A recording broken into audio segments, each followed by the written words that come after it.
الحمد لله الذي خلق السماوات والأرض وجعل الظلمات والنور.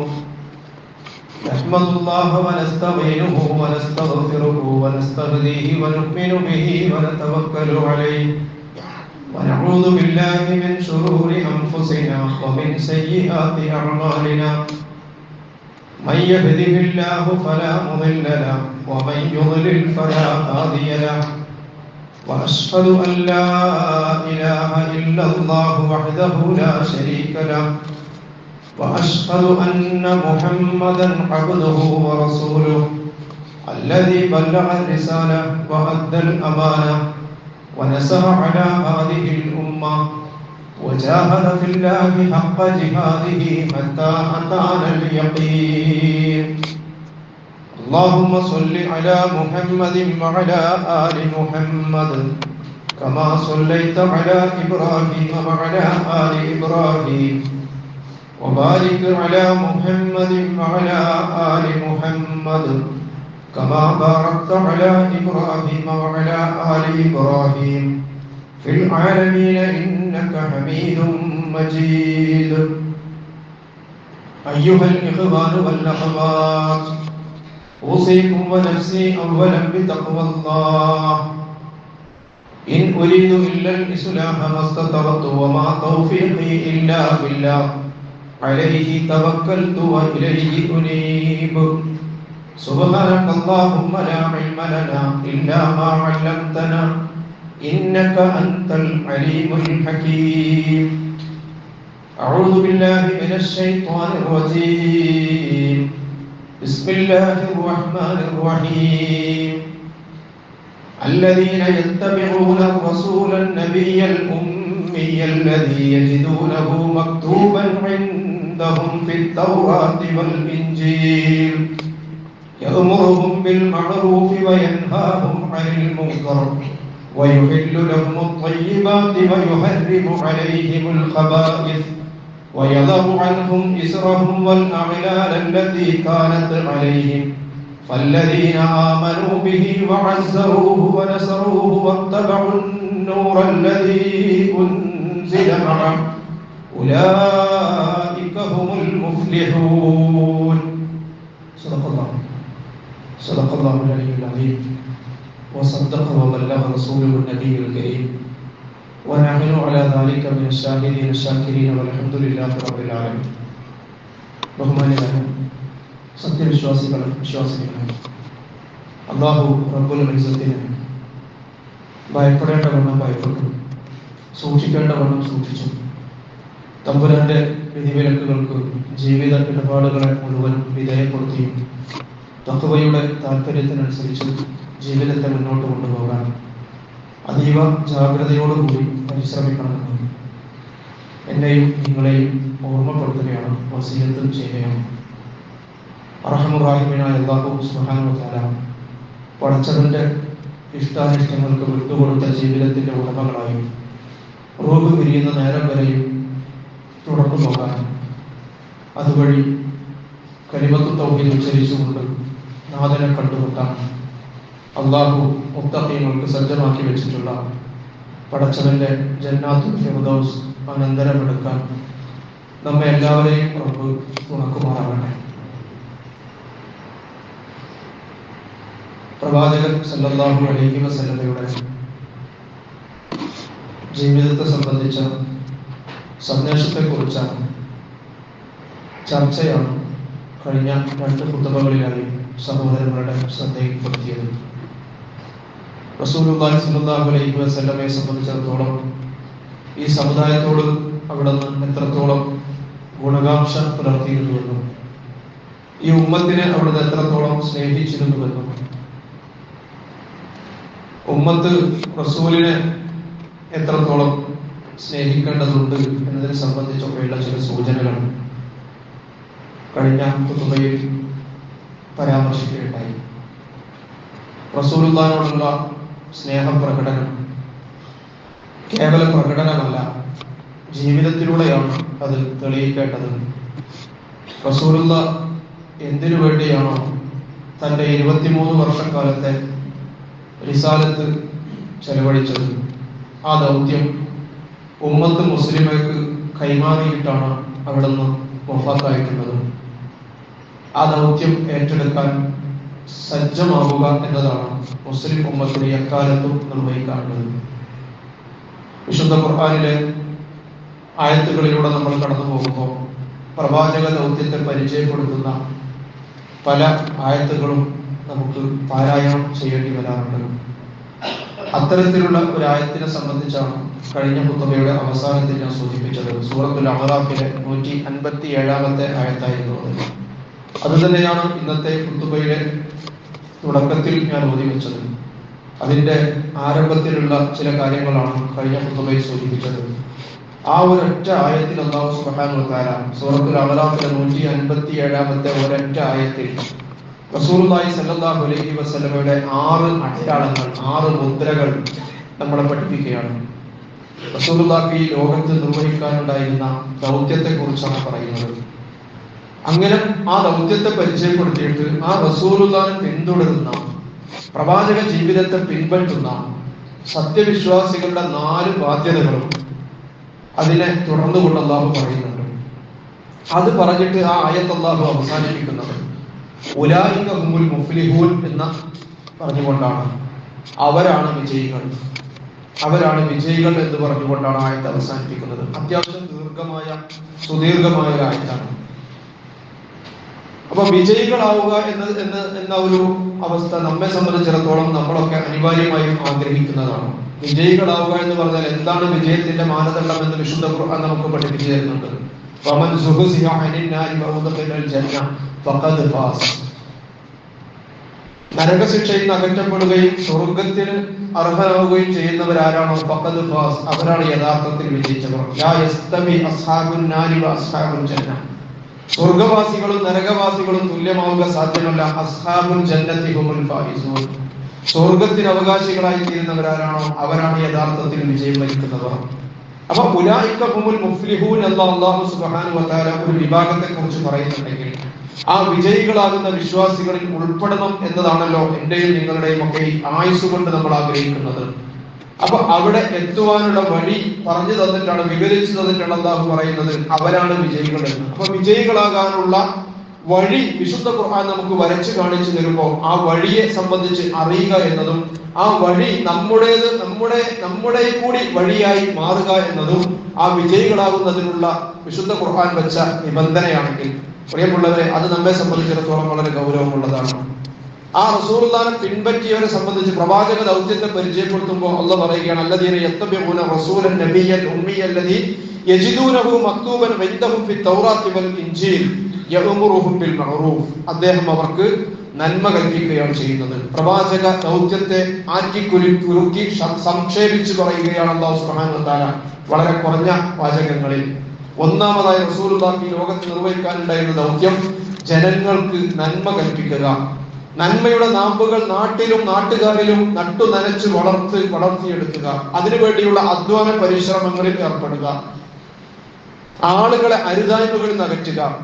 പ്രവാചകൻ സല്ലല്ലാഹു അലൈഹി വസല്ലമയുടെ മക്കയിലെ 13 വർഷക്കാലത്തെ ജീവിതവും ഹിജറാനന്തരമുള്ള മദനി ജീവിതവും ഒക്കെ എടുത്ത് പരിശോധിച്ചു കഴിഞ്ഞാൽ ആ ജീവിതത്തെ ഉടനീളം ഈ ഒരു ദൗത്യത്തിന് ചുറ്റും കറങ്ങുന്നതായി നമുക്ക് മനസ്സിലാക്കാൻ സാധിക്കും. അംറു ബിൽ മഅറൂഫ് വ നഹ്യുൻ അനിൽ മുൻകർ. നന്മയുടെ സംസ്ഥാപനം, നന്മയുടെ വ്യാപനം, തിന്മയുടെ ഉന്മൂലനം. പ്രവാചകൻ സല്ലല്ലാഹു അലൈഹി വസല്ലമ മക്കയിൽ ബഹിഷ്കരിക്കപ്പെട്ടതും ശിഅബു അബീ താലിബിൽ പച്ചിലകൾ തിന്ന് ജീവിക്കേണ്ടി വന്നതും പരിശുദ്ധ ഹറമിൽ വെച്ച് ശത്രുക്കളുടെ പീഡനത്തിനിരയായതും അതുപോലെ തന്നെ മദീനയിലേക്ക് റസൂലുള്ളാഹി ഹിജറ പോയതും മദീനയിൽ എത്തിയതിനു ശേഷം അവിടുത്തെ വ്യത്യസ്ത ഗോത്രങ്ങളുമായി സന്ധികളിൽ ഏർപ്പെട്ടതും മദീനയിൽ റസൂലുള്ളാഹിന്റെ നേതൃത്വത്തിൽ ഒരു രാഷ്ട്രം സ്ഥാപിച്ചതും പ്രതിയോഗികളോട് പിന്നീട് യുദ്ധം ചെയ്യേണ്ടി വന്നതും ഇതൊക്കെ നമ്മൾ പഠനവിധേയമാക്കിയാൽ ഇത് മുഴുവനും ഈ ഒരു ദൗത്യത്തിന്റെ നിർവഹണത്തിന് വേണ്ടിയായിരുന്നു എന്ന് പ്രിയമുള്ളവരെ നമുക്ക് കാണാൻ സാധിക്കും. ഹിജറയ്ക്ക് ശേഷം റസൂലുള്ളാഹി സ്വല്ലല്ലാഹു അലൈഹി വസല്ലമയുടെ നേതൃത്വത്തിൽ മദീനയിൽ ഒരു കൊച്ചു ഇസ്ലാമിക രാഷ്ട്രം നിലവിൽ വരികയുണ്ടായല്ലോ. അതിന്റെ ലക്ഷ്യവും നന്മയുടെ സംസ്ഥാപനവും തിന്മയുടെ വിഭാടനവുമായിരുന്നു നമുക്ക് കാണുവാൻ സാധിക്കും.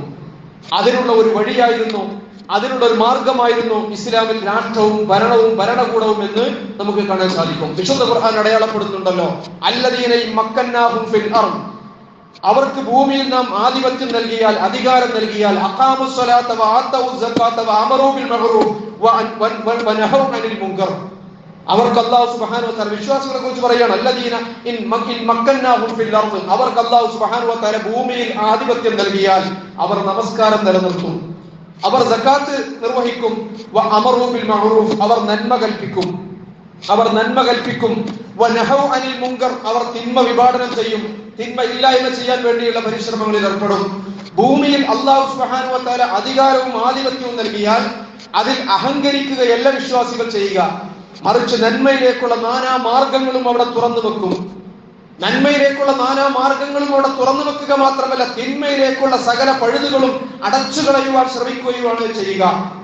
പ്രിയമുള്ളവരെ, നമ്മൾ അറിയണം, കേവല ഉപദേശങ്ങൾ കൊണ്ട്, കേവല ഉത്ബോധനങ്ങൾ കൊണ്ട് മാത്രം നടപ്പിലാക്കാൻ കഴിയാത്ത ഒരുപാട് നന്മകളുണ്ട്. അത്തരം നന്മകൾ നടപ്പിലാക്കാൻ അധികാരം ഉപയോഗിക്കേണ്ടി വരും.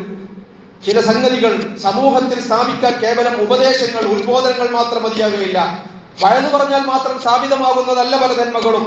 തിന്മയുടെ ഉന്മൂലനവും അങ്ങനെ തന്നെയാണ്. മഹാനായ ഉസ്മാൻ ഇബ്നു അഫ്ഫാൻ റളിയല്ലാഹു അൻഹു പറഞ്ഞല്ലോ, ഇന്നല്ലാഹ ല യസഖു ബിസ് സുൽത്താൻ മാ ലാ യസഖു ബിൽ ഖുർആൻ. മഹാനായ ഉസ്മാൻ റളിയല്ലാഹു അൻഹു പറയുകയുണ്ടായി, നിശ്ചയമായും ഇന്നല്ലാഹ ല യസഖു ബിസ് സുൽത്താൻ, ചില കാര്യങ്ങൾ അല്ലാഹു സുബ്ഹാനഹു വ തആല അധികാരം കൊണ്ടാണ് നീക്കുന്നത്. മാ ലാ യസഖു ബിൽ ഖുർആൻ, ഖുർആൻ കൊണ്ട് നീക്കാത്ത കാര്യങ്ങൾ, ഖുർആൻ കൊണ്ട് നീക്കാൻ കഴിയാത്ത കാര്യങ്ങൾ അല്ലാഹു സുബ്ഹാനഹു വ തആല നീക്കം ചെയ്യുന്നത് അധികാരം കൊണ്ടാണ് എന്ന്. അപ്പോൾ അള്ളാഹുവിന്റെ ദീൻ, അതും അധികാരവും എന്ന് പറയുന്നത് ഇരട്ടപ്പറ്റ സന്താനങ്ങളാണെന്ന് മഹാനായ ഇമാം അബൂ ഹാമിദ് അൽ ഗസാലി റഹിമഹുല്ലാഹി അലൈഹി പറയുന്നത് നമുക്ക് കാണാൻ സാധിക്കും. അദ്ദീനു വൽ മുൽക്കു തൗഅമാനി, അദ്ദീനു അസ്ലുൻ വൽ മുൽക്കു ഹാരിസുൻ, ദീനും അധികാരവും എന്ന് പറയുന്നത് ഇരട്ടപ്പറ്റ സന്താനങ്ങളാണ്. അദ്ദീനു അസ്ലുൻ, ദീൻ എന്ന് പറയുന്നത് അടിസ്ഥാനമാണ്. വൽ മുൽക്കു ഹാരിസുൻ, അധികാരം എന്ന് പറയുന്നത് അതിന്റെ കാവൽക്കാരാണ്. അപ്പൊ ദീൻ എന്ന് പറയുന്നത് അടിസ്ഥാനവും, രാഷ്ട്രം ഭരണകൂടം എന്ന് പറയുന്നത് ആ ദീനിനെ സംരക്ഷിക്കുന്ന കാവൽക്കാരനുമാണ് എന്നാണ് മഹാനായ ഇമാം ഹാമിദ് അൽ ഗസാലി റഹിമഹുല്ലാഹി അലൈഹി പറയുന്നത്.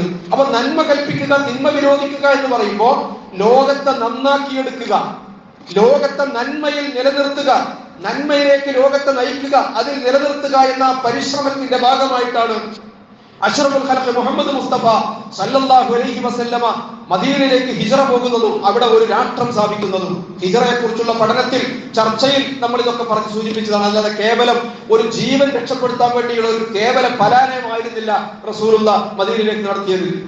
അതുകൊണ്ടാണ് ആ യാത്രക്കിടയിൽ പ്രവാചകൻ സല്ലല്ലാഹു അലൈഹി വസല്ലമ തന്നെ പിന്തുടർന്ന സുറാഖത്ത് ബിൻ മാലിക്കിന് അദ്ദേഹത്തിന്റെ കൈകളിൽ കിസ്റയുടെ സ്വർണ്ണവളകൾ താങ്കളുടെ കൈകളിൽ അണിയിച്ചാൽ എങ്ങനെയുണ്ടാകും സുറാഖ എന്ന് സുറാഖത്തിനോട് ഹിജ്റ പോകുന്ന പ്രവാചകൻ ചോദിക്കുന്നുണ്ടല്ലോ അദ്ദേഹത്തെ കണ്ടപ്പോ. അത് കൊച്ചു മദീനയിലേക്കുള്ള യാത്ര ഒരു ഇസ്ലാമിക രാഷ്ട്രത്തിന്റെ സംസ്ഥാപനത്തിന് വേണ്ടിയുള്ള മുന്നേറ്റമായിരുന്നു എന്ന ആ ബോധ്യത്തിൽ നിന്നാണ് ഈ ഓഫർ വരുന്നതും. മഹാനായ ഉമറുൽ ഫാറൂഖ് റളിയല്ലാഹു അൻഹുവിന്റെ കാലഘട്ടത്തിൽ ആ ഓഫർ, ആ വാഗ്ദാനം സത്യസന്ധമായി പുലർന്നതും. അപ്പൊ ഞാൻ പറഞ്ഞു വരുന്നത്, ഇസ്ലാമിന്റെ രാഷ്ട്രീയം എന്ന് പറയുന്നത് നന്മ കൽപ്പിക്കാനും തിന്മ വിരോധിക്കാനുമുള്ള റസൂലുള്ളാഹി സ്വല്ലല്ലാഹു അലൈഹി വസല്ലമയുടെ നിയോഗ ദൗത്യത്തിന്റെ ഭാഗമായി പ്രിയമുള്ളവരെ മനസ്സിലാക്കാൻ നമുക്ക് കഴിയണം. ചില നന്മകൾ സ്ഥാപിക്കാൻ, ചില തിന്മകൾ നിർമ്മാർജ്ജനം ചെയ്യാൻ അധികാരം കൊണ്ട് മാത്രമേ സാധിക്കുകയുള്ളൂ. അപ്പോ ആ മാർഗവും, അധികാരത്തിന്റെ മാർഗവും അതിന് സാധിക്കേണ്ടി വരും, അതിന് സാധ്യമാകേണ്ടി വരുമെന്നാണ്. നമുക്കറിയാമല്ലോ ഇസ്ലാം കാര്യങ്ങൾ. നമ്മൾ പഠിച്ച മദ്രസ ക്ലാസ്സിൽ നമ്മൾ എണ്ണി പഠിച്ച ഇസ്ലാം കാര്യങ്ങളെ കുറിച്ച് നമ്മൾ ആലോചിച്ച് നോക്കുക. സക്കാത്ത് എന്ന് പറയുന്നത് വിശ്വാസികളുടെ നിർബന്ധ ബാധ്യതയാണ്. സക്കാത്ത് കൊടുക്കാൻ വിശ്വാസികളെ പ്രേരിപ്പിക്കാൻ കഴിയും. സക്കാത്ത് കൊടുക്കാനുള്ള വലിയ ഉത്ബോധനങ്ങൾ സമൂഹത്തിൽ നടത്താൻ കഴിയും. വ്യക്തിപരമായി ഓരോരുത്തരെയും കണ്ടുകൊണ്ട് ഉപദേശിക്കാൻ കഴിയും. എന്നാൽ സക്കാത്ത് കൊടുക്കുന്നില്ലെങ്കിൽ, ഒരാൾ സക്കാത്ത് കൊടുക്കാൻ വിസമ്മതിച്ചാൽ അത് ഈടാക്കാൻ, ആ സക്കാത്ത് അയാളിൽ നിന്നും ഈടാക്കാൻ അതിന് അധികാരമുണ്ടെങ്കിലേ സാധിക്കുകയുള്ളൂ. വിശുദ്ധ ഖുർആനിന്റെ സക്കാത്തുമായി ബന്ധപ്പെട്ടുള്ള പരാമർശം നമുക്ക് കാണാലോ. തൂഖദു മിൻ അഗ്നിയായിഹിം വതുറദ്ദു ഇലാ ഫുഖറായിഹിം, അവരുടെ ധനികരിൽ അത് പിടിച്ചെടുക്കുക, അത് വാങ്ങിയെടുക്കുക, എന്നിട്ട് അവരുടെ ദരിദ്രരിൽ അത് വിതരണം ചെയ്യുക എന്ന് പറഞ്ഞാൽ നമ്മൾ സൂചിപ്പിക്കുന്നത് അക്രമങ്ങൾ ചിലപ്പോൾ അധികാരം ഉപയോഗിച്ച് തടയേണ്ടി വരും. അപ്പൊ രാഷ്ട്രവും അധികാരവും പോലും വിശ്വാസികളെ സംബന്ധിച്ചിടത്തോളം ലോകത്തെ നന്മയിലേക്ക് നയിക്കാനുള്ള മാർഗങ്ങളായിട്ടാണ് നമ്മൾ മനസ്സിലാക്കേണ്ടത്.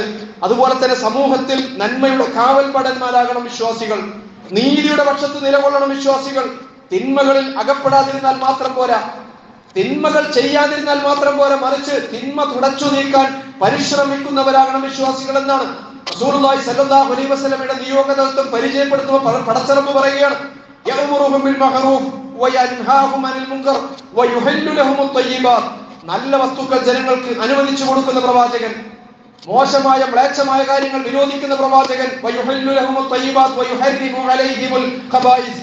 അപ്പോൾ റസൂലുള്ളാഹി സ്വല്ലല്ലാഹു അലൈഹി വസല്ലമ ജനങ്ങൾക്കിടയിൽ പടച്ചവനിൽ നിന്നും വന്നു കിട്ടിയ അറിവിന്റെ അടിത്തറയിൽ നിന്നുകൊണ്ട് പ്രവർത്തിക്കുമ്പോൾ അവിടെ നിന്ന് ചെയ്ത പണികൾ എന്തൊക്കെയായിരുന്നു എന്ന് അല്ലാഹു സുബ്ഹാനഹു വ തആല വിശദീകരിക്കുകയാണ്. എല്ലാ നല്ല വസ്തുക്കളും ജനങ്ങൾക്ക് അനുവദിച്ചു, മോശമായ മ്ലേച്ഛമായ സംഗതികൾ അവർക്ക് നിഷിദ്ധമാക്കി. പ്രിയമുള്ളവരെ, നമ്മൾ ആലോചിച്ച് നോക്കുക, മനുഷ്യന് ഗുണകരമായ ഒന്നും റസൂലുള്ളാഹി നിരോധിച്ചിട്ടില്ല, അള്ളാഹുവിന്റെ ദീൻ നിരോധിച്ചിട്ടില്ല. പടച്ചവൻ വിലക്കിയതൊക്കെയും റസൂലുള്ളാഹി വിരോധിച്ചതൊക്കെയും മനുഷ്യ സമൂഹത്തിന് ദോഷവും നാശവും ഉണ്ടാക്കുന്ന സംഗതികളാണ് നമുക്ക് കാണാൻ സാധിക്കും. ഒന്നുകിൽ അത് മനുഷ്യന്റെ വയറിന് പറ്റാത്തതായിരിക്കും, അതല്ലെങ്കിൽ അവരുടെ കണ്ണിന് പറ്റാത്തതാണ്, അതല്ലെങ്കിൽ മനുഷ്യന്റെ ശുദ്ധ പ്രകൃതത്തിന് നിരക്കാത്തതായിരിക്കും, അതുമല്ലെങ്കിൽ കുടുംബജീവിതത്തിൽ സമാധാനം നഷ്ടപ്പെടുന്നതായിരിക്കും, അതുമല്ലെങ്കിൽ സാമൂഹ്യ ജീവിതത്തിന്റെ താളം തെറ്റിക്കുന്നതായിരിക്കും. അങ്ങനെ നമ്മൾ പരിശോധിച്ച് നോക്കിയാൽ ഇസ്ലാം നിരോധിച്ചിട്ടുള്ള വിലക്കിയിട്ടുള്ള സമൂഹത്തിൽ നിന്ന് ഉന്മൂലനം ചെയ്യണമെന്ന് ആഗ്രഹിക്കുന്നതും ആവശ്യപ്പെട്ടതുമായ കാര്യങ്ങൾ നമ്മൾ എടുത്ത് പരിശോധിച്ച് നോക്കിയാൽ മനുഷ്യന് വ്യക്തി എന്ന നിലക്കും സമൂഹം എന്ന നിലക്കും ദോഷമുണ്ടാക്കുന്നതും നാശമുണ്ടാക്കുന്നതുമാണ് പടച്ച റബ്ബ് നിരോധിച്ചിട്ടുള്ളത് എന്ന് നമ്മൾ മനസ്സിലാക്കണം. കാരണം മനുഷ്യനെ കുറിച്ച് ഏറ്റവും നന്നായി അറിയുന്ന അല്ലാഹു, മനുഷ്യനെ സൃഷ്ടിച്ച പടച്ച റബ്ബ്, അവനാണ് അറിയുക മനുഷ്യന് ഏതിനൊക്കെയാണ് ഗുണമെന്ന്, ഏതിനൊക്കെയാണ് മനുഷ്യന് ദോഷമെന്ന് ഏറ്റവും നന്നായി അറിയുക പടച്ചവനാണ്, മനുഷ്യനെ സൃഷ്ടിച്ച പടച്ചവനാണ്. അപ്പൊ ഞാൻ പറയുന്നത്, ഞാൻ എന്റെ ഇഷ്ടം, മൈ ബോഡി മൈ ചോയ്സ് എന്ന് പറയുന്ന ഒരു ക്യാപ്ഷൻ അല്ലെങ്കിൽ ഒരു മുദ്രാവാക്യം അല്ലെങ്കിൽ ഒരു പ്രയോഗം ഇന്ന് വളരെ സാർവത്രികമായി നമ്മുടെ സമൂഹത്തിൽ പ്രത്യേകിച്ചും പുതിയ തലമുറയെ സ്വാധീനിച്ചുകൊണ്ടിരിക്കുകയാണ്. ക്യാമ്പസുകൾ അതിനിടങ്ങളാണ്. അത്തരം മതേതര ക്യാമ്പസുകളിൽ ഇതിന്റെ വമ്പിച്ച പ്രചാരണമാണ് നടന്നുകൊണ്ടിരിക്കുന്നത്. സോഷ്യൽ മീഡിയ പ്ലാറ്റ്ഫോമുകളിൽ അതിന് വമ്പിച്ച പ്രചാരണമാണ്. കേൾക്കുമ്പോൾ നല്ല രസമുള്ള പ്രയോഗമാണ്, മൈ ബോഡി മൈ ചോയ്സ്, എന്റെ ശരീരം എന്റെ ഇഷ്ടം. പ്രിയമുള്ളവരെ, ഞാൻ ചോദിക്കുന്നു, നമ്മൾ ചോദിക്കണം, എന്താണ് എന്റെ ശരീരം എന്ന് പറയാൻ നമുക്ക് അവകാശം? നമ്മുടെ ശരീരത്തിന്റെ ഉടമസ്ഥ നമുക്കാണോ? എന്റെ ശരീരത്തിന്റെ ഉടമാവകാശം എനിക്കാണോ? നിങ്ങൾക്ക് ഓരോരുത്തർക്കും നിങ്ങളുടെ ശരീരത്തിന്റെ ഉടമസ്ഥാവകാശമുണ്ടോ? നമ്മൾ ഈ ഭൂമിയിലേക്ക് കടന്നു വന്നത് നമ്മോടാണെങ്കിൽ പടച്ചവൻ അനുവാദം ചോദിച്ചിട്ടാണോ? നമ്മെ സൃഷ്ടിക്കുമ്പോൾ നമ്മുടെ മാതാപിതാക്കളോട് അല്ലാഹു അനുവാദം ചോദിച്ചിട്ടുണ്ടോ?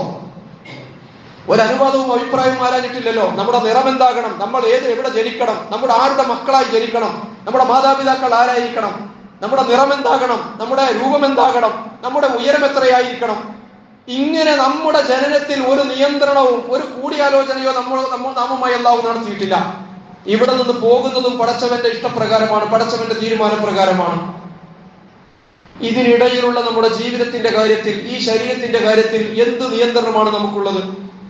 നമ്മുടെ ശരീരത്തിന്റെ കാര്യത്തിൽ നമുക്ക് നിയന്ത്രണമുണ്ടെങ്കിൽ എന്റെ ഉടമസ്ഥതയിലാണ്, എന്റെ പൂർണ്ണമായ ഉടമസ്ഥതയിലാണ് എന്റെ ശരീരമെങ്കിൽ എന്റെ കൈകൾക്ക് തളർച്ച ബാധിക്കുന്നത്, എന്റെ ഹൃദയമിടിപ്പ് നിലച്ചു പോകുന്നത്, എന്റെ ആന്തരിക അവയവങ്ങളുടെ പ്രവർത്തനങ്ങൾ തടസ്സപ്പെടുന്നത് ഞാൻ സമ്മതിച്ചു കൊടുക്കുമോ? ഞാൻ അതിന് അനുവദിക്കുമോ? എന്റെ കണ്ണുകളുടെ കാഴ്ച നഷ്ടപ്പെടുന്നത്, എന്റെ കാതുകളുടെ കേൾവി ശക്തിപ്പെടുന്നത്, എന്റെ മുടി നരക്കുന്നത്, ഇതൊക്കെ എന്നോട് അഭിപ്രായം ചോദിച്ചിട്ടാണോ? എന്റെ ഇഷ്ടപ്രകാരമാണോ? നമുക്ക് ആർക്കെങ്കിലും അതിന് വല്ല നിയന്ത്രണവുമുണ്ടോ? അപ്പോ നമുക്ക് ജീവൻ നൽകിയ, നമ്മുടെ മരണം എടുക്കുന്ന, നമ്മുടെ റൂഹിനെ പിടിക്കുന്ന, നമ്മുടെ ജനന മരണങ്ങളുടെ ഉടമസ്ഥതാരാണ്? ആ അല്ലാഹു സുബ്ഹാനഹു വ തആല ഇഷ്ടത്തിനനുസരിച്ച് എന്റെ ശരീരവും എന്റെ ജീവിത ഇടപാടുകളും നിയന്ത്രിക്കുന്നിടത്താണ്, അല്ലെങ്കിൽ മുന്നോട്ട് കൊണ്ടുപോകുന്നിടത്താണ് ഈ പ്രപഞ്ചനാഥന്റെ ഇഷ്ടത്തിന് വിട്ടുകൊടുക്കുന്ന ഒരു ജീവിതമാണ് യഥാർത്ഥത്തിൽ വിശ്വാസികൾക്ക് ഉണ്ടാകേണ്ടത്. റസൂലുള്ളാഹി സ്വല്ലല്ലാഹു അലൈഹി വസല്ലമയുടെ പ്രവാചക ചര്യ നമ്മൾ പഠിക്കുമ്പോൾ, ഖുർആനികമായ വിധിവിലക്കുകൾ നമ്മൾ പഠിക്കുമ്പോൾ, മനുഷ്യനെ കുറിച്ച് ഏറ്റവും നന്നായി അറിയുന്ന അല്ലാഹു, പടച്ചവൻ മനുഷ്യന്റെ ഗുണദോഷങ്ങൾ ഏറ്റവും നന്നായി അറിയുന്ന അല്ലാഹു, മനുഷ്യന് വിലക്കിയിട്ടുള്ളതൊന്നും മനുഷ്യന് ഗുണകരമായിട്ടുള്ള സംഗതികളല്ല. മനുഷ്യന് നന്മയുള്ളതൊക്കെയും ഗുണകരമായതൊക്കെയും അല്ലാഹു അനുവദിച്ചിട്ടുണ്ട്. വ്യക്തിക്കോ കുടുംബത്തിനോ സമൂഹത്തിനോ നാശമുണ്ടാക്കുന്നതും ദോഷമുണ്ടാക്കുന്നതുമാണ് അല്ലാഹു സുബ്ഹാനഹു വ തആല വിലക്കിയിട്ടുള്ളത്. പടച്ചവർ പ്രവാചകൻ സല്ലല്ലാഹു അലൈഹി വസല്ലമ വയുഹർരിമു അലൈഹിമുൽ ഖബായിസ് എന്ന് പറയുമ്പോൾ, വൃത്തികെട്ട മ്ലേച്ഛമായ കാര്യങ്ങളെ അല്ലാഹുവിന്റെ പ്രവാചകൻ മനുഷ്യർക്ക് നിരോധിച്ചിട്ടുള്ളൂ. അപ്പൊ നിങ്ങൾക്ക് അല്ലാഹു സുബ്ഹാനഹു വ തആല പന്നിമാംസം നിഷിദ്ധമാക്കുമ്പോൾ അത് മനുഷ്യന് ദോഷമാണ് എന്ന്, മനുഷ്യന്റെ ശരീരത്തിന് അത് ദോഷമാണ് എന്ന് അല്ലാഹു സുബ്ഹാനഹു വ തആലക്ക് അറിയുന്നത് കൊണ്ടാണ്.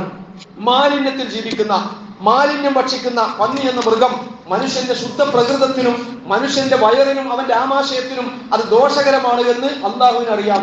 മദ്യം റബ്ബ് സുബ്ഹാനഹു വ തആല നിരോധിക്കുമ്പോൾ അത് വ്യക്തിക്ക് ദോഷം മാത്രമല്ല, അത് കുടുംബത്തിന്റെ സമാധാനം തകർക്കും, സമൂഹത്തിൽ അക്രമങ്ങൾ പെരുകും, സമൂഹത്തിന്റെ സമാധാനത്തിന് ഭംഗം വരുത്തുമെന്നൊക്കെ കൃത്യമായി അറിയുന്ന റബ്ബാണ് അത് നിഷിദ്ധമാക്കിയിരിക്കുന്നത്. എന്ന് പറയുമ്പോ മ്ലേച്ഛമായ മോശമായ സംഗതികളാണ് റസൂലുള്ള സമൂഹത്തിന് നിഷിദ്ധമാക്കിയത്. എല്ലാ നല്ല വസ്തുക്കളും ഇസ്ലാം മനുഷ്യന് അനുവദിക്കുകയാണ് ചെയ്തിട്ടുള്ളത്. പ്രിയമുള്ളവരെ, ജൂത ക്രൈസ്തവ പുരോഹിതന്മാർ മനുഷ്യനെ ഒരുപാട് വിലക്കുകളുടെ ലോകത്ത് തളച്ചിടാൻ ശ്രമിക്കുകയുണ്ടായി. ഒരുപാട് വിലക്കുകളുടെ ലോകത്ത് മനുഷ്യനെ തളച്ചിടാൻ ശ്രമിച്ച ജൂത ക്രൈസ്തവ പുരോഹിതന്മാർ, അള്ളാഹുവിന്റെ റസൂൽ വളരെ കുറഞ്ഞ കാര്യങ്ങൾ മാത്രമേ മനുഷ്യന് നിഷിദ്ധമാക്കിയിട്ടുള്ളൂ എന്ന് നമുക്ക് കാണാൻ സാധിക്കും. നിങ്ങൾ ഭക്ഷണത്തിന്റെ കാര്യം എടുത്ത് നോക്കിക്കോ. പരിശുദ്ധ ഖുർആൻ എന്താ പറഞ്ഞത്? ഇങ്ങനൊക്കെ തുടങ്ങിയിട്ട് ആകെ ഒരു 5-6 ഐറ്റം, വളരെ പട്ടിക വളരെ ചെറുതാണ്. അനുവദനീയതകളാണ് അധികവും എന്ന് കാണുവാൻ സാധിക്കും. എന്ന് പറഞ്ഞാൽ ഒരുപാട് കെട്ടിക്കുടുക്കുകൾ സൃഷ്ടിച്ച്, ഒരുപാട് നൂലാമാലകൾ സൃഷ്ടിച്ച്, ഒരുപാട് സങ്കീർണതകൾ സൃഷ്ടിച്ച് ജനങ്ങളെ പ്രയാസപ്പെടുത്തുന്ന ഒരു പ്രവാചകനെയല്ല, ഒരു ദീനിനെയല്ല അള്ളാഹു നമുക്ക് നൽകിയിട്ടുള്ളത്. യസ്സിറു വലാ തുഖസ്സിറു, നിങ്ങൾ ജനങ്ങൾക്ക് എളുപ്പമാക്കുക, ജനങ്ങൾക്ക് സങ്കുചിതമാക്കരുത്, പ്രയാസമുണ്ടാക്കരുത്. മനുഷ്യർക്ക് കൊണ്ടു നടക്കാൻ കഴിയാത്ത ഒരു ദീനല്ല പ്രിയമുള്ളവരെ അല്ലാഹു സുബ്ഹാനഹു വ തആല നൽകിയിട്ടുള്ളത്. റസൂലുള്ള നമുക്ക് പകർന്നു നൽകിയിട്ടുള്ളത്. പ്രയോഗവൽക്കരിക്കാൻ കഴിയാത്ത ഒരു പദ്ധതിയും പ്രവാചകൻ പ്രഖ്യാപിച്ചിട്ടില്ല എന്ന് മനസ്സിലാക്കാൻ നമുക്ക് കഴിയണം. പ്രയോഗവൽക്കരിക്കാൻ, മനുഷ്യ ജീവിതത്തിൽ എക്സിക്യൂട്ട് ചെയ്യാൻ, ഇംപ്ലിമെന്റ് ചെയ്യാൻ, പ്രയോഗവൽക്കരിക്കാൻ കഴിയാത്ത ഒരു പദ്ധതിയും കൊണ്ടല്ല അല്ലാഹു സുബ്ഹാനഹു വ തആല പ്രവാചകനെ നിയോഗിച്ചത്. എന്ന് പറഞ്ഞാൽ കൊണ്ടു നടക്കാൻ കഴിയാത്ത ഒരു കൽപ്പനയും പടച്ച റബ്ബ് പുറപ്പെടുവിച്ചിട്ടില്ല. ഒരു കാര്യത്തിൽ രണ്ട് ചോയ്സുകൾ ഉണ്ടായാൽ റസൂലുള്ളാഹി സ്വല്ലല്ലാഹു അലൈഹി വസല്ലമ തെരഞ്ഞെടുത്തിരുന്നത് ഐസറ മിൻഹു, അതിൽ ഏറ്റവും എളുപ്പമുള്ളത് സ്വീകരിക്കുക എന്നതായിരുന്നു പ്രവാചകന്റെ രീതി. എന്ന് പറഞ്ഞാൽ പടപ്പുകൾ പ്രയാസപ്പെടുന്നതിലാണ് പടച്ചവൻ പ്രീതിപ്പെടുക എന്നതല്ല പ്രവാചകൻ പഠിപ്പിച്ചത്. പടപ്പുകളെ പ്രയാസപ്പെടുത്തിക്കൊണ്ട് പടച്ചവൻ പ്രീതിപ്പെടുന്ന ഒരു ദീനിലല്ല പ്രിയമുള്ളവരെ നമ്മളുള്ളത്. ഇളവുകൾ എടുക്കുന്നവരെയാണ് ഇലാഹിന് ഇഷ്ടം എന്ന് പഠിപ്പിച്ചു റസൂലുള്ളാഹി. ഇളവുകൾ എടുക്കുന്നവരെയാണ് ഇലാഹിന് ഇഷ്ടം എന്ന് പഠിപ്പിച്ചു റസൂലുള്ളാഹി സ്വല്ലല്ലാഹു അലൈഹി വസല്ലം. നിങ്ങൾ യാത്രയിലായിരിക്കുമ്പോൾ നമസ്കാരം നിങ്ങൾക്ക് ജമ്മാക്കാം, നമസ്കാരം നിങ്ങൾക്ക് കസറാക്കാം. നിങ്ങൾ നോമ്പുകാരനാണെങ്കിൽ യാത്രയിലാകുമ്പോൾ നിങ്ങൾക്ക് നോമ്പ് തൽക്കാലം മാറ്റിവെക്കാം, പിന്നീട് നോമ്പ് വീട്ടിയാൽ മതി. എന്ന് പറഞ്ഞാൽ അനുയായികളെ ഇളവുകളുടെ ആനുകൂല്യം ഉപയോഗപ്പെടുത്താൻ, പടച്ചവൻ നൽകിയ ആനുകൂല്യങ്ങളുടെ ഇളവുകൾ ഉപയോഗപ്പെടുത്തുവാൻ റസൂലുള്ളാഹി സ്വല്ലല്ലാഹു അലൈഹി വസല്ലം തന്റെ അനുയായികളെ പഠിപ്പിക്കുകയാണ്. അവരുടെ ഭാരങ്ങൾ ഇറക്കി വെച്ചു അവിടുന്ന്. ജനങ്ങളെ വരിഞ്ഞു മുറുക്കിയിരുന്ന ബന്ധനങ്ങൾ, ചങ്ങലകൾ അവിടുന്ന് പൊട്ടിച്ചെറിഞ്ഞു. അടിമത്വത്തിന്റെ ചങ്ങലകൾ മാത്രമായിരുന്നില്ല, മറിച്ച് മനുഷ്യ മനസ്സുകളെ ബന്ധിപ്പിച്ചു നിർത്തിയിരുന്ന ഒരുപാട് അന്ധവിശ്വാസങ്ങളുടെ ചങ്ങലകൾ, ഒരുപാട് അനാചാരങ്ങളുടെ ചങ്ങലകൾ, സമൂഹത്തിൽ നിലനിന്നിരുന്ന ഒരുപാട് സാമൂഹികമായ ഉച്ചനീചത്വങ്ങളുടെ ചങ്ങലകൾ, വർണ്ണപരമായ ഉച്ചനീചത്വങ്ങൾ, ഗോത്രപരമായ ഉച്ചനീചത്വങ്ങൾ, വംശീയമായ ഉച്ചനീചത്വങ്ങൾ, അങ്ങനെ അസമത്വങ്ങളുടേതായ ഒരുപാട് ചങ്ങലകൾ റസൂലുള്ളാഹി സ്വല്ലല്ലാഹു അലൈഹി വസല്ലം തകർത്തെറിഞ്ഞു, പൊട്ടിച്ചെറിഞ്ഞു. സകല ചങ്ങലക്കെട്ടുകളും പൊട്ടിച്ചെറിഞ്ഞ് സകലവിധ ഭാരങ്ങളും ഇറക്കി വെച്ച് അവരെ മനുഷ്യ സമത്വത്തിലേക്ക് ഉയർത്തി റസൂലുള്ളാഹി. അവരെ സ്വാതന്ത്ര്യത്തിലേക്ക് വഴി നടത്തി അഷ്റഫുൽ ഖൽഖ് മുഹമ്മദ് മുസ്തഫ സ്വല്ലല്ലാഹു അലൈഹി വസല്ലം. പ്രിയമുള്ളവരെ, ഇങ്ങനെ 6 മുദ്രകൾ പ്രവാചകന്റേതായി വിശുദ്ധ ഖുർആൻ പരിചയപ്പെടുത്തിയിട്ട് യഅ്മുറുഹും ബിൽ മഅറൂഫ് വയൻഹാഹും അനിൽ മുൻകർ വയുഹല്ലു ലഹും ത്വയ്യിബാത് വയുഹർരിമു അലൈഹിമുൽ ഖബായിസ് വയദഉ അൻഹും ഇസ്റഹും വൽ അഗ്ലാൽ അല്ലതി കാനത് അലൈഹിം. അവരോട് നന്മ കൽപ്പിച്ചു, തിന്മ വിരോധിച്ചു, നല്ലതൊക്കെയും അവർക്ക് അനുവദിച്ചു കൊടുത്തു, മ്ലേച്ഛകരമായത് അവർക്ക് നിരോധിച്ചു. അവരെ വരിഞ്ഞു മുറുക്കിയിരുന്ന ചങ്ങലക്കെട്ടുകൾ പൊട്ടിച്ചെറിഞ്ഞു, അവരുടെ മുതുകുകൾ നെരിച്ചുകൊണ്ടിരുന്ന ഭാരങ്ങൾ ഇറക്കി വെച്ചു. ഇങ്ങനെ പ്രവാചക ദൗത്യത്തെ ഒരായത്തിൽ തന്നെ 6 ദൗത്യം പരിചയപ്പെടുത്തിയിട്ട് അതിനെ തുടർന്ന് അല്ലാഹു പറയുന്നത് എന്താ അറിയോ? വല്ലദീന ആമനൂ ബിഹി വഅസ്സറൂഹു വനസറൂ വത്തബഉൻ നൂറല്ലദീ ഉൻസില മഅ ഉലൈക ഹുമുൽ മുഫ്ലിഹൂൻ. ആ പ്രവാചകനെ പിന്തുടർന്നവരുടെ 4 സവിശേഷതകൾ അല്ലാഹു അതിനുശേഷം പറയുകയാണ്. വല്ലദീന ആമനൂ ബിഹി, ആ പ്രവാചകനിൽ വിശ്വസിക്കാൻ നിങ്ങൾ സന്നദ്ധരാണോ? ഇങ്ങനെയുള്ള ഒരു പ്രവാചകനിൽ വിശ്വസിക്കുക എന്ന് പറയുമ്പോൾ അള്ളാന്റെ റസൂൽ പടച്ചവന്റെ റസൂലാണ് എന്ന് അംഗീകരിക്കുക മാത്രമല്ല, ഈ ദൗത്യത്തെ വിശ്വസിക്കണം. പ്രവാചക ദൗത്യത്തിലുള്ള വിശ്വാസം കൂടിയാണത്. വല്ലദീന ആമനൂ ബിഹി വഅസ്സറുഹു വനസറു. കേവലം വിശ്വസിച്ചു എന്ന് പറഞ്ഞുകൊണ്ട് അടങ്ങിയിരിക്കുന്നതിൽ തൃപ്തരായാൽ പോരാ, ആ പ്രവാചകനെ സത്യപ്പെടുത്തണം. വല്ലദീന ആമനൂ ബിഹി വഅസ്സറുഹു വനസറു. ആ പ്രവാചകനെ ശക്തിപ്പെടുത്തണം, ആ പ്രവാചക ദൗത്യത്തെ സഹായിക്കണം. റസൂലുള്ളാഹിനെ സഹായിക്കുക എന്ന് പറഞ്ഞാൽ റസൂലുള്ള എന്തൊന്നിനു വേണ്ടിയാണോ ഈ ലോകത്തേക്ക് കടന്നു വന്നത്, എന്താണോ അവിടുന്ന് ഈ ലോകത്ത് നിർവഹിച്ചത്, ആ ദൗത്യത്തെ സഹായിക്കുവാൻ, ആ ദൗത്യത്തെ ശക്തിപ്പെടുത്തുവാൻ, ആ ദൗത്യത്തിൽ അടിയുറച്ച് വിശ്വസിക്കുവാൻ സാധിക്കുന്നവരാകണം മുഅ്മിനുകൾ. ആ പ്രവാചകന് അവതീർണമായ വെളിച്ചത്തെ പിന്തുടരുകയും ചെയ്യുന്നവർ അവരാണ് യഥാർത്ഥത്തിൽ വിജയം വരിക്കുന്നവർ. ഉലൈക ഹുമുൽ മുഫ്ലിഹൂൻ. അവിടെയാണ് നമ്മൾ ചിന്തിക്കേണ്ടത്. ഉലൈക ഹുമുൽ മുഫ്ലിഹൂൻ, അവരാണ് വിജയിക്കുക എന്ന് പറയുമ്പോൾ വിജയികളാകുന്ന വിശ്വാസികൾ ഉൾപ്പെടണമെന്നാണല്ലോ പ്രിയമുള്ളവരെ നമ്മുടെയൊക്കെ ആഗ്രഹം. അത് കേവലം ഒരു ആഗ്രഹമായതുകൊണ്ട് മാത്രം കാര്യമില്ല എന്നാണ് വിശുദ്ധ ഖുർആൻ നമ്മളെ പഠിപ്പിക്കുന്നത്. പ്രവാചകൻ സല്ലല്ലാഹു അലൈഹി വസല്ലമയോടുള്ള സ്നേഹം പ്രകടനത്തിൽ നമ്മൾ മത്സരിക്കുമ്പോൾ, പരസ്പരം കവച്ചു വെക്കാൻ ശ്രമിക്കുമ്പോൾ, ആ സ്നേഹപ്രകടനം കേവലമായ സ്നേഹപ്രകടനമല്ല, മറിച്ച് ആ ചര്യയെ, റസൂലുള്ളാഹിന്റെ ചര്യയെ, അവിടുന്ന് നിയോഗിതനായ ആ നിയോഗ ദൗത്യത്തെ അറിയാനും മനസ്സിലാക്കാനും അതിനെ ശക്തിപ്പെടുത്താനും അതിൽ അടിയുറച്ച് വിശ്വസിച്ചുകൊണ്ട് പ്രതിസന്ധികൾക്ക് മുമ്പിൽ പകച്ചു നിൽക്കാതെ ചുമതലപ്പെടുത്തപ്പെട്ട ദൗത്യ നിർവഹണത്തിനായി സജ്ജമാകാൻ മുഅ്മിനുകൾക്ക് സാധിക്കുമോ, അവിടെയാണ് പ്രിയമുള്ളവരെ പ്രവാചകനോടുള്ള നമ്മുടെ സ്നേഹം സാർത്ഥകമായി തീരുന്നത്. അതിലേക്കുള്ള വിളിയാണ് അല്ലാഹു സുബ്ഹാനഹു വ തആല നമ്മളെ വിളിക്കുന്നത്. റസൂലുള്ളാഹി എന്ന് പറയുന്നത് ഞാൻ പറഞ്ഞല്ലോ, ഖുൽ യാ അയ്യുഹന്നാസ് ഇന്നി റസൂലുള്ളാഹി ഇലൈക്കും ജമീഅ. ജനങ്ങളെ വിളിച്ചുകൊണ്ട് റസൂലുള്ളാഹിനോട് പറയാൻ ആവശ്യപ്പെടുകയാണ് അല്ലാഹു. ഇന്നി റസൂലുള്ളാഹി ഇലൈക്കും ജമീഅ, ഞാൻ നിങ്ങളിലേക്ക് മുഴുവനും വന്ന പ്രവാചകനാണ്. മുഴുവൻ ജനങ്ങൾക്കും വേണ്ടി അല്ലാഹു സുബ്ഹാനഹു വ തആല നിയോഗിച്ചതാണ്. മുഴുവൻ ജനങ്ങളും എന്ന് പറയുമ്പോൾ മക്കയിൽ ജീവിച്ചിരുന്ന ഏതാനും ആയിരങ്ങളെ കുറിച്ചല്ല പറയുന്നത്. ഇന്നഹു ലാ നബിയ്യ ബഅദി, എനിക്ക് ശേഷം ഇനി ഒരു പ്രവാചകനില്ല. വലാകിൻ റസൂലുള്ളാഹി വ ഖാതമൻ നബിയ്യീൻ, പ്രവാചകത്വ പരമ്പരക്ക് അല്ലാഹു സുബ്ഹാനഹു വ തആല സീൽ വെക്കുകയാണ്. എനിക്ക് ശേഷം ഇനി ഒരു പ്രവാചകൻ വരാനില്ല. ഖാതമുൻ നബിയ്യീനാണ്, ഖാതമുൽ അംബിയാ വൽ മുർസലീനാണ്. അംബിയാ മുർസലുകളുടെ ആ കണ്ണിയിലെ അവസാനത്തെ കണ്ണിയാണ് അഷ്റഫുൽ ഖൽഖ്. ആ പ്രവാചകനെ കുറിച്ച് ഇത് ലോകാവസാനം വരെയുള്ള ഖിയാമത്ത് വരെ ജനിക്കാനിരിക്കുന്ന മനുഷ്യർക്ക് വേണ്ടിയുള്ള പ്രവാചകനാണ് എന്ന് പറയുമ്പോൾ ആ പ്രവാചകൻ മാത്രമേ പ്രിയമുള്ളവരെ വഫാത്തായിട്ടുള്ളൂ. റസൂലുള്ള മാത്രമേ ഇഹലോകവാസം വെടിഞ്ഞിട്ടുള്ളൂ. റസൂലുള്ള ബാക്കി വെച്ച അവിടുത്തെ ദൗത്യം ഇവിടെയുണ്ട്. തറക്തു ഫീകും അംറൈൻ ലൻ തദില്ലു മാ തമസ്സക്തും ബിഹിമാ എന്ന് ഖുത്ബത്തുൽ വിദാഇന്റെ അവസാനം തന്റെ സമൂഹത്തോട്, തന്റെ അനുയായികളോട് അവിടുന്ന് വെളിപ്പെടുത്തിയല്ലോ. ഞാൻ രണ്ട് കാര്യങ്ങൾക്ക് നിങ്ങൾക്ക് വേണ്ടി വിട്ടേച്ചു പോകുന്നുണ്ട്. ലൻ തദില്ലു മാ തമസ്സക്തും ബിഹിമാ, അത് രണ്ടും നിങ്ങൾ മുറുകെ പിടിക്കുകയാണെങ്കിൽ നിങ്ങൾക്ക് ഒരിക്കലും തന്നെ വഴികേട് സംഭവിക്കുകയില്ല. നിങ്ങൾ വഴിമാറി സഞ്ചരിക്കേണ്ട ഗതികേട് സംഭവിക്കുകയില്ല. നിങ്ങൾക്ക് മറ്റുള്ളവരുടെ ആട്ടും തുപ്പും തൊഴയും ചവിട്ടുമേച്ചുകൊണ്ട് ഗതികേടിൽ അലയേണ്ട ഒരു ദുരവസ്ഥ ഉമ്മത്തിന് സംഭവിക്കുകയില്ല.